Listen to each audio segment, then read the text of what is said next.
ಪ್ರತಿ ವರ್ಷವ ಕಾರ್ತಿಕ್ ಮಾಸದಲ್ಲಿ ಮಧ್ಯಾಹ್ನ ಸತ್ಯನಾರಾಯಣ ಕಥೆ ಮಾಡಿ ಸಂಜೆ ತುಳಸಿ ಮದುವೆ ಒಂದು ದೀಪ ಹಚ್ಚ ಕಾರ್ಯಕ್ರಮವನ್ನು ಮಾಡೋ ಪದ್ಧತಿ ನನ್ನ ಅಪ್ಪನ ಮನೆಯಲ್ಲಿದ್ದು. ಇದೊಂದು ಸ್ವಲ್ಪ ಹಳೆ ವ್ಲಾಗ್ ಅಂತಲೇ ಹೇಳಬೇಕು. ತಮ್ಮ ಮಧ್ಯಾಹ್ನ ಭಟ್ರ ಸಂತಿಗೆ ಸತ್ಯನಾರಾಯಣ ಕಥೆಯನ್ನು ಪೂಜೆ ಮಾಡ್ತಾ ಇದ್ದರೆ ಹೊರಗಡೆ ನನ್ನ ನನ್ನ ತಮ್ಮನ ಮಗಳು ಹಾಗೆ ನಂಗಳ ಸಂಬಂಧಿಕರು ಆಗ್ತಾಯಿದ್ದು ಗ್ರೀಷ್ಮ ಎಲ್ಲ ಸೇರ್ಕೊಂಡು ಚಂದ ಚೆಸ್ ಆಡ್ತಾ ಇದ್ದರೆ ಹುಡುಗರಿಬ್ಬರು ತ್ರಾಸು ಕೊಡ್ತಾ ಇದ್ದ. ಒಳಬದಿಗೆ ಪೂಜೆ ಪ್ರಸಾದ ಎಲ್ಲ ನಡೀತಾ ಇತ್ತು. ಪ್ರಸಾದ ಎಲ್ಲ ತಗೊಂಡು ಮಧ್ಯಾಹ್ನ ಸತ್ಯನಾರಾಯಣ ಕಥೆ ಪೂಜೆಯನ್ನು ಮುಗಿಸಿದ್ಯ. ಸಂಜೆ ಆಗ್ತಿದ್ದ ಹಾಗೆ ಕಾರ್ತಿಕದ ಮಾಸದ್ದು ತುಳಸಿ ದೀಪ ಹಚ್ಚೋದು, ಆಮೇಲೆ ತುಳಸಿ ಮದುವೆ ಕಾರ್ಯಕ್ರಮ ಎಲ್ಲ ನಡೀತಾ ಇತ್ತು. ಇಲ್ಲಿ ನಾದಿನಿ ಎಲ್ಲ ಕಡೆ ದೀಪ ಹಚ್ಚಿ ಚಂದ ಮಾಡಿ ಡೆಕೋರೇಷನ್ ಮಾಡ್ತಾ ಇತ್ತು. ಎಂತಕ್ಕೆ ಅಂದರೆ ಇವಕ್ಕೆ ಇವತ್ತಿನ ದಿವಸ ಅಷ್ಟೇ ಕಾರ್ಯಕ್ರಮ ಮುಗಿಸಿದ್ರೆ ಆಗಿತ್ತಿಲ್ಲ. ನೆಕ್ಸ್ಟ್ ಡೇ ಬಂದು ಮಧ್ಯಾಹ್ನಕ್ಕೆ ಶತರುದ್ರ ಮತ್ತು ಗಣಹವನ ಕಾರ್ಯಕ್ರಮ ಇತ್ತು. ಸಾಮಾನ್ಯವಾಗಿ ಅಪ್ಪನ ಮನೆಯಲ್ಲಿ ವಾರ್ಷಿಕವಾಗಿ ಮತ್ತು ಸ್ವಲ್ಪ ಆಗಾಗ ಒಂದು ದೇವರ ಕಾರ್ಯವನ್ನು ಮಾಡೋದು ಬಹಳ ಒಂದು ಸಾಮಾನ್ಯ ಅಂತಲೇ ಹೇಳಬೇಕು. ಇಲ್ಲಿ ವಾರ್ಷಿಕವಾಗಿ ಕಾರ್ತಿಕ ಮಾಸ ಅಥವಾ ಒಂದು ಶ್ರಾವಣ ಮಾಸದಲ್ಲಿ ಶತರುದ್ರ ಮತ್ತು ಗಣಹವನವನ್ನು ಇಟ್ಟುಗತ್ತ. ಸೊ ಇವತ್ತು ಒಂದು ಗಣಹವನ ಮತ್ತು ಶತರುದ್ರ ಎರಡೂ ಕಾರ್ಯಕ್ರಮ ಒಂದು ಇದ್ದಿದ್ದಾಗಿತ್ತು. ಇಲ್ಲಿ ಎಲ್ಲ ಸೇರಿ ನನ್ನ ಅಪ್ಪ ಅಮ್ಮ ತಮ್ಮ ನಾದಿನಿ ಎಲ್ಲ ಸೇರಿಕೊಂಡು ಇಲ್ಲಿ ಸಂಕಲ್ಪ ಮಾಡ್ಕೊಂಡು ಪೂಜೆ ಮಾಡ್ಕೊಳ್ತಾ ಇದ್ದ. ಸುಮಾರು ಒಂದು 13 ಜನ ಒಂದು ವೈದಿಕರನ್ನು ಕರೆದು ಈ ಪೂಜೆಯನ್ನು ಪ್ರತಿ ವರ್ಷವೂ ಕೂಡ ಮಾಡ್ತಾರೆ. ಈ ಒಂದು ವೈದಿಕರ ಜೊತೆಯಲ್ಲಿ ಆಗ ಕಾರ್ಯಕ್ರಮ ಇದ್ದು ನೋಡಿ ತುಂಬ ಮನಸ್ಸಿಗೆ ಸಮಾಧಾನ ಕೊಡ್ತು. ಮುಂದಾಗ ಕಾರ್ಯಕ್ರಮವನ್ನು ನೀವೇ ಸ್ವಲ್ಪ ಮಂತ್ರವನ್ನು ವೈದಿಕರ ಬಾಯಲ್ಲಿ ಬರುವಂತಹ ಮಂತ್ರವನ್ನು ಕೇಳಿದರೆ ತುಂಬ ಖುಷಿ ಆಗ್ತದೆ. ಸ್ವಲ್ಪ ಹೊತ್ತು ಕೇಳಿ.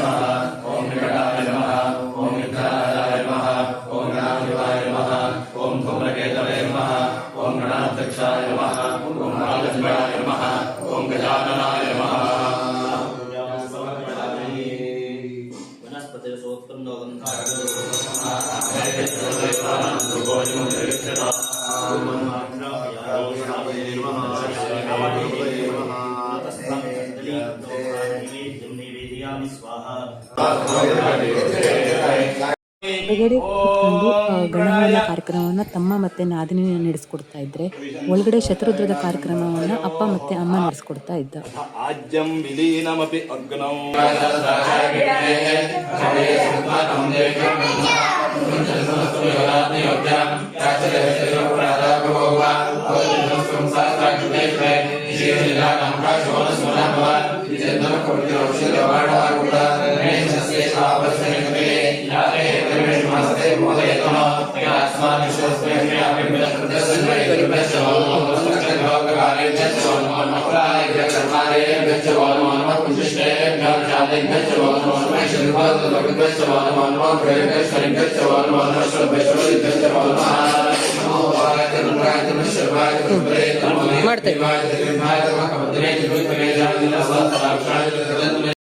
ವೈದಿಕರೆಲ್ಲ ಸೇರಿ ಪಠಿಸುವಂಥ ಮಂತ್ರವನ್ನು ಕೇಳ್ತಾ ಇದ್ರೆ ಕಣ್ಣಲ್ಲಿ ನೀರು ಬರ್ತು. ಅಷ್ಟು ಒಂದು ಖುಷಿ ಆಗ್ತು ಅಂತಾನೆ ಹೇಳಬೇಕು.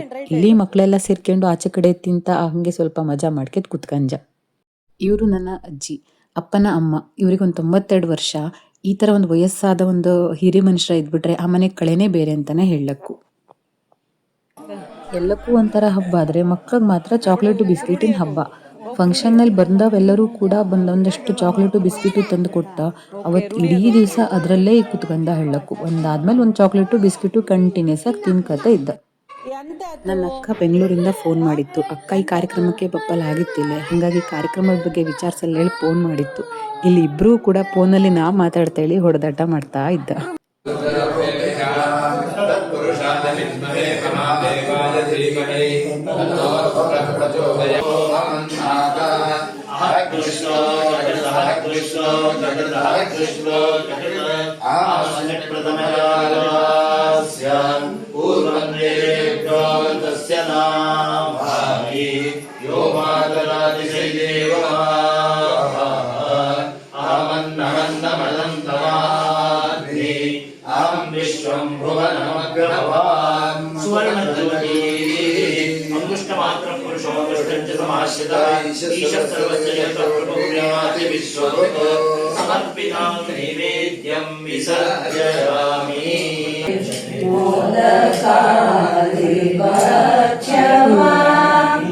ಸಾಯುವ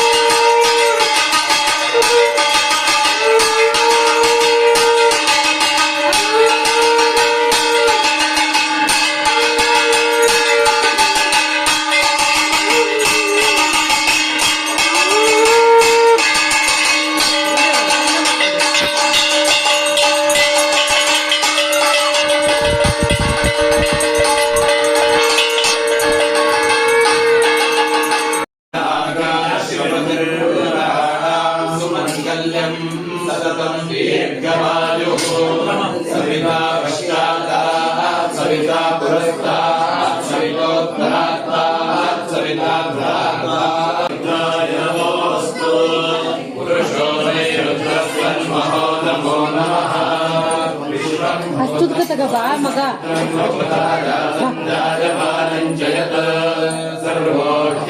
ಅಮ್ಮ ಅಪ್ಪ ತಂಗಿಗೆ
ैश्वरं ते आदित्यं जलं पुनरे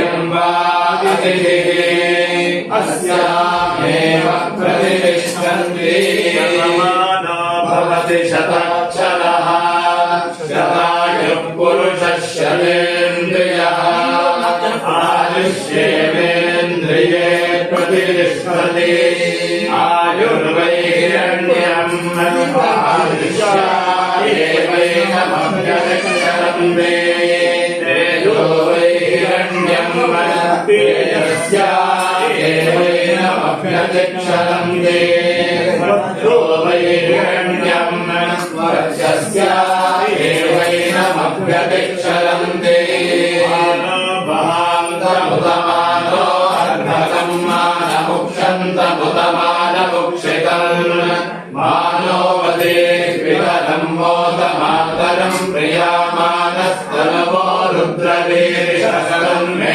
मनः शिवसङ्कल्पमस्तु त्र्यम्बकम् यजामहे सुगन्धिम् पुष्टिवर्धनम् उर्वारुकमिव बन्धनान् मृत्योर्मुक्षीयमामृतात् तन्मे मनः शिवसङ्कल्पमस्तु सर्वदेवत्यं वैवासः सर्वा देवदेवताः प्रीणाति हिरण्यपात्रं मदो पूर्णं ददाति मदव्योसायेते एकथा ಬ್ರಹ್ಮಣ ಉಪಹರತೆ. ಶ್ರದ್ಧಾ ಭಕ್ತಿಯಿಂದ ನಡೆಸಿದಂತಹ ವಾರ್ಷಿಕ ಆರಾಧನೆ ರುದಂ ದ್ರಾವಯತೆ ಇತಿ ರುದ್ರ ಅಂತ ಹೇಳಿದ್ದಾರೆ. ಯಾರು ಕಷ್ಟವನ್ನ ನಿವಾರಣೆ ಮಾಡುವವನೋ, ಯಾರು ರೋಗವನ್ನ ನಿವಾರಣೆ ಮಾಡುವವನೋ ಅವನಿಗೆ ರುದ್ರ ಅಂತ ಕರೆದಿದ್ದಾರೆ. ವಿಶೇಷವಾಗಿ ಕುಲದೇವತೆಯಾದಂತಹ ಗಣಪತಿಯನ್ನೂ ಕೂಡ ಆರಾಧನೆಯನ್ನು ಮಾಡಿದ್ದಾರೆ. ಒಂದೊಂದು ದೇವರಿಗೆ ಒಂದೊಂದು ಪ್ರೀತಿ ಅಂತ ಶಾಸ್ತ್ರಕಾರರು ಹೇಳಿದ್ದಾರೆ. ಗಣಪತಿಗೆ ಮೋದಕದಿಂದ ಹೋಮ ಮಾಡಿದರೆ ಪ್ರೀತಿ, ಸೂರ್ಯನಿಗೆ ನಮಸ್ಕಾರ ಮಾಡಿದರೆ ಪ್ರೀತಿ ಆಗ್ತದೆ. ಹಾಗೆ ರುದ್ರನಿಗೆ ಅಭಿಷೇಕ ಪ್ರಿಯೋ ಶಿವ ಅಂತ ಹೇಳಿದ್ದಾರೆ. ನಿರಂತರವಾಗಿ 169 ನಮಕ ಮಂತ್ರದಿಂದ 12 ಚಮಕ ಮಂತ್ರದಿಂದ ಅವನನ್ನ ಅಭಿಷೇಕ ಮಾಡಿದರೆ ಅವನಿಗೆ ಪ್ರೀತಿ ಆಗ್ತದೆ. ಹಾಗೇನೆ ದುರ್ಗೆಗೆ ಪಾಯಸದ ಹೋಮ ಮಾಡಿದರೆ ಪ್ರೀತಿ ಆಗ್ತದೆ. ಪೇಟೆಯಲ್ಲೆಲ್ಲ ಅಲಂಕಾರ ಮಾಡಿ ಸತ್ಯನಾರಾಯಣ ಪೂಜೆಯನ್ನ ಮಾಡ್ತಾರೆ. ವಿಷ್ಣುವಿಗೆ ಅಲಂಕಾರ ಮಾಡಿದರೆ ಪ್ರೀತಿ ಅಂತ ಹೇಳಿದ್ದಾರೆ. ಈ ರೀತಿಯಾಗಿ ನಮ್ಮಲ್ಲಿ ಹಿರಿಯರು ಹಿಂದೆ ಪಂಚಮೂರ್ತಿಯ ಆರಾಧನೆಯನ್ನ ನಮಗೆಲ್ಲ ಕೊಟ್ಟರು. ಆಚಾರ್ಯರ ಪರಂಪರೆಯಂತೆ ಇವತ್ತಿನವರೆಗೂ ಶ್ರದ್ಧಾ ಭಕ್ತಿಯಿಂದ ಯಜಮಾನರು ಎನಿಕೆ ಹೆಗಡೆಯವರು ಈ ಆರಾಧನೆಯನ್ನ ನಿರಂತರವಾಗಿ ಮಾಡ್ತಾ ಬರ್ತಿದ್ದಾರೆ. ಹೀಗೆ 20 ವರ್ಷದ ಹಿಂದೆ ಹೋದ ನೆನಪು ಕಾನ್ಗೋಡದಲ್ಲಿ 8-9 ಪಾರಾಯಣವನ್ನು ಕೂಡ ಅವರು ಅವರ ಕ್ಷೇತ್ರದಲ್ಲಿ ಆ ರೀತಿ ದುರ್ಗೆಯನ್ನ ಆರಾಧನೆಯನ್ನೂ ಮಾಡ್ತಾ ಇದ್ದಾರೆ. ಗಣಪತಿಯ ಆರಾಧನೆಯನ್ನ ಮಾಡ್ತಾರೆ, ಶಿವನ ಆರಾಧನೆಯನ್ನ ಮಾಡ್ತಾರೆ. ಈಗ ಇಷ್ಟೊತ್ತು ಬ್ರಾಹ್ಮಣರು ಮಂತ್ರದ ಪೂರ್ವಕ ಆಹ್ವಾನೆಯನ್ನ ಏನು ಕೇಳಿದ್ರೆ ಮಂತ್ರದ ಪೂರ್ವಕ ಆಶೀರ್ವಾದ ಮಾಡಿದ್ರೂ ಕೂಡ ಅವರ ಶ್ರದ್ಧಾ ಭಕ್ತಿ ಪಟ್ರೆ 2 ಮಾತಿನಿಂದ ಆಶೀರ್ವಾದ ಮಾಡಬೇಕು ಅಂತ ಹೇಳಿದ್ದಾರೆ. ಶಿವನಿಗೆ ವಿಶೇಷವಾಗಿ ಅವನಿಗೆ ಮೊದಲನೇ ಮಂತ್ರದಲ್ಲಿ ಬರುವಾಗೆ ನಮಸ್ತೆ ರುದ್ರಮನ್ಯವ ಉತೋತ ಇಷವೇ ನಮ ಅಂತ ಹೇಳಿದ್ದಾರೆ. ಇನ್ನ ಸಿಟ್ಟಿಗೆ ನಮಸ್ಕಾರ ಅಂತ ಹೇಳಿದ್ದಾರೆ. ವಿಶೇಷವಾಗಿ ಅಂತಿಮ ಮಂತ್ರದಲ್ಲಿ ಅವನನ್ನ ಪ್ರಾರ್ಥಿಸ್ತಾರೆ. ನಮೋ ರುದ್ರೇಭ್ಯೋ ಯೇ ಪೃಥಿವ್ಯಾಂ ಯೇಷಾಂ ಅನ್ನಃ. ಈ ಪೃಥಿವಿಯಲ್ಲಿ ವಾಸ ಮಾಡುವ ನಮಗೆ ಅನ್ನ ಸಂಪತ್ತು ಬರಲಿ ಅಂತ. ನಮೋ ರುದ್ರೇಭ್ಯೋ ಯೇ ಅಂತರಿಕ್ಷೇ ಯೇಷಾಂ ವಾತಃ. ಒಳ್ಳೆಯದಾದಂತಹ ಗಾಳಿ ಬರಲಿ ಅಂತ. ನಮೋ ರುದ್ರೇಭ್ಯೋ ಯೇ ದಿವಿ ಯೇಷಾಂ ವರ್ಷಃ. ಕಾಲಕ್ಕೆ ಸರಿಯಾಗಿ ಮಳೆ ಬರಲಿ ಅಂತ. ಈ ವರ್ಷ 6 ತಿಂಗಳು 7 ತಿಂಗಳಲ್ಲ. ಹಾಗಾಗಿ ಆ ಭಗವಂತನಲ್ಲಿ ವಿಶೇಷವಾಗಿ ಒಳ್ಳೆಯದಾದಂತಹ ಅನ್ನ ಸಂಪತ್ತು, ಒಳ್ಳೆಯದಾದಂತಹ ಗಾಳಿ, ಒಳ್ಳೆಯದಾದಂತಹ ಮಳೆ ಬಂದಾಗ ಲೋಕ ಸುಭೀಕ್ಷವಾಗ್ತದೆ ಅಂತ ಹೇಳಿದ್ದಾರೆ. ನಿರಂತರವಾಗಿ ರುದ್ರನಿಗೆ ಆ ಆರಾಧನೆಯ ಅಭಿಷೇಕದ ಮೂಲಕ ಶ್ರದ್ಧಾ ಭಕ್ತಿಯಿಂದ ನೆರವೇರಿಸಿ, ಹಾಗೆ ಗಣಪತಿಯೂ ಕೂಡ ನಿಮ್ಮ ಹಾಗೆ ಮುಖ ಉಳ್ಳವನಲ್ಲ, ಅವನು ಆನೆ ಮುಖ ಉಳ್ಳವನು. ಅವನಿಗೆ ಮುದ್ದೆ ರೂಪದಲ್ಲಿ 8 ದ್ರವ್ಯದಿಂದ ಸೇರಿಸಿದಂತಹ ಕವಚ ರೂಪದವಾದಂತಹ ಮೋದಕಾದಿ ದ್ರವ್ಯದಿಂದ ಅವನನ್ನ ಹೋಮಿಸಿದಾಗ ಅವನಿಗೆ ಪ್ರೀತಿಯಾಗ್ತದೆ.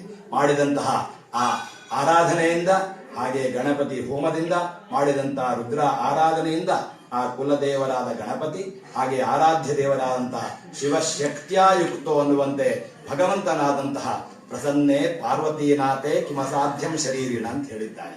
ತಾಯಿ ಒಂದಿಗೆ ಕೂಡಿದಂತಹ ಪರಮೇಶ್ವರ ಪ್ರೀತಿಯಾದರೆ ಈ ಶರೀರ ಧರಿಸಿದ ಮಾನವರಿಗೆ ಇನ್ನೇನು ಬೇಕಾಗುವುದಿಲ್ಲ ಅಂತ ಹೇಳಿದ್ದಾರೆ. ಹಾಗಾಗಿ ಆ ಭಗವದ ಆರಾಧನೆಯಿಂದ, ಶ್ರದ್ಧೆಯಿಂದ ಮಾಡಿದಂತಹ ಆರಾಧನೆಯಿಂದ ಆ ಭಗವಂತನಾದಂತಹ ಆ ಮಹಾದೇವ, ತಾಯಿ ಒಂದಿಗೆ ಕೂಡಿದಂತಹ ಮಹಾದೇವ ಎಲ್ಲ ರೀತಿಯ ಒಳಿತನ್ನ ಮಾಡಲಿ, ಮಕ್ಕಳಿಗೆ ಮೊಮ್ಮಕ್ಕಳಿಗೆ ಕಾಲ ಕಾಲಕ್ಕೆ ಯಾವುದೆಲ್ಲ ಆಗಬೇಕು ಅದನ್ನ ಅನುಗ್ರಹ ಮಾಡಲಿ ಅಂತ ನಾವೆಲ್ಲ ಬ್ರಾಹ್ಮಣರು ನೀವು ಕೊಟ್ಟಂತಹ ದಾನ ದಕ್ಷಿಣೆಯಿಂದ, ಶ್ರದ್ಧೆಯಿಂದ ಕೊಟ್ಟಿದ್ದಂತಹ ಆತಿಥ್ಯದಿಂದ ನಾವೆಲ್ಲ ಸುಮನಸ್ಕರಾಗಿ ನೀವು ಒಳ್ಳೆಯದಾಗಲಿ ಅಂತೇಳಿ ಆಶೀರ್ವಾದ ಮಾಡ್ತೇವೆ.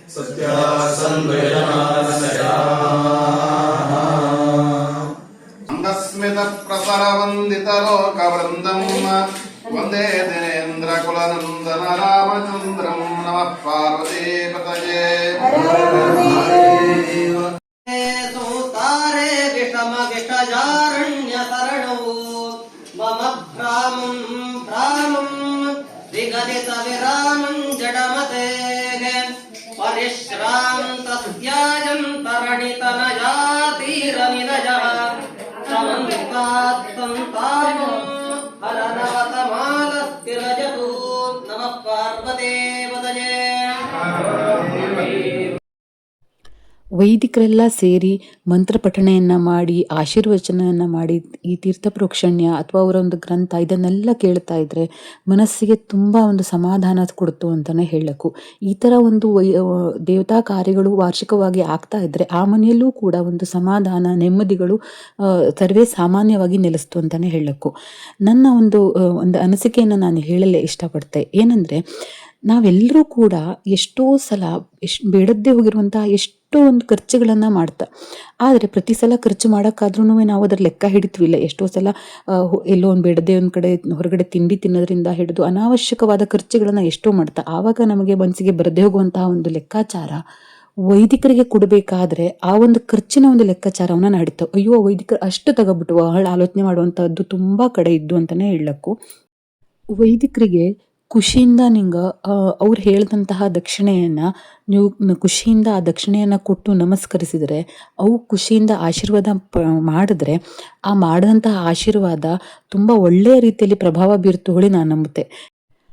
ವೈದಿಕರಿಗೆ ಕೊಟ್ಟಂತಹ ದಕ್ಷಿಣೆ ಬಗ್ಗೆ ಯಾವತ್ತೂ ಕೂಡ ಅಯ್ಯೋ ಜಾಸ್ತಿ ತಗೊಂಡ ಅಥವಾ ಇದು ಕುಷ್ಟೆಲ್ಲ ಕೊಟ್ಬಿಟ್ನಲ್ಲಿ ಹೇಳಿ ಯಾವತ್ತೂ ಕೂಡ ಕೊರಗಡಿ. ಯಾಕೆಂದರೆ ವೈದಿಕರ ಒಂದು ಆಶೀರ್ವಾದ ನಿಮಗೆ ದೇವರ ಮೂಲಕ ಬಂದಂತಹ ಆಶೀರ್ವಾದ ಅಂತಲೇ ಹೇಳಬೇಕು. ಅವರನ್ನು ನೀವು ದೇವರ ರೂಪದಲ್ಲಿ ಕಂಡು ಅವಕ್ಕೆ ದಕ್ಷಿಣೆ ಕೊಟ್ಟಾಗಿರ್ಲಕ್ಕು ಅಥವಾ ಪೂಜೆ ಮಾಡಿದಾಗ ಭಕ್ತಿಯಿಂದ ಅವರಿಗೆ ನಮಸ್ಕರಿಸಿದ್ರೆ ನಿಂಗೆ ಖಂಡಿತವಾಗ್ಲೂ ಕೂಡ ನಿಂಗಕ್ಕೆ ಒಂದು ಒಳ್ಳೆಯ ಒಂದು ಆಶೀರ್ವಾದ ದೇವರ ಮೂಲಕನೇ ಬರ್ತು ಹೇಳಿ ನಾನು ತುಂಬಾ ನಂಬುತ್ತೆ.